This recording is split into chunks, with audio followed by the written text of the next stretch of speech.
সুপ্রভাত। আমরা আনন্দের সঙ্গে জানাচ্ছি যে 10ম ইউনিভার্সাল এক্সিবিশন আমাদের এক্সপো, যেটা ইন্টারন্যাশনাল এক্সপো, এবারে আমরা শুরু করতে যাচ্ছি 3 তারিখ থেকে 20 জানুয়ারি পর্যন্ত এই চিলড্রেন্স পার্ক প্রাঙ্গণে হবে।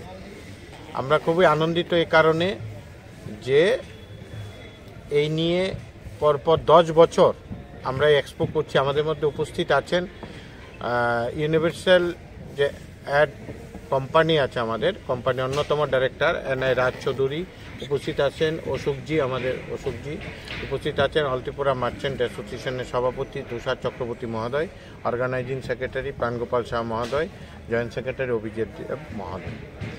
আমরা এই কারণে এবার আমরা গর্বিত যে এই বছরে 10ম বছর হচ্ছে যেটা এই রাজ্যের অন্যতম এক্সপো হয় এবং সবাই তাকিয়ে থাকে এক্সপো কবে শুরু হবে। আমরা আমাদের ইউনিভার্সাল যে কোম্পানি আছে এই কোম্পানির সঙ্গে সহযোগিতা নিয়ে হলদিপুরা মার্চেন্ট অ্যাসোসিয়েশন পরপর 10 বছর এখানে আমরা সংগঠিত করছি। রাজ্য সরকার আমাদেরকে প্রচণ্ডভাবে সহযোগিতা করে। তাছাড়া আমাদের প্রয়াত যিনি সম্পাদক ছিলেন, বিশিষ্ট সমাজসেবী চানমোহন সাহা, ওনার স্মৃতিতে আমরা এবছরের যে আমরা একটা মঞ্চ হচ্ছে চানমোহন সাহা স্মৃতি মঞ্চ, এখানে রোজ সাংস্কৃতিক অনুষ্ঠান, বিভিন্ন সম্বর্ধনা অনুষ্ঠান এগুলি চলবে। আরও বিস্তারিতভাবে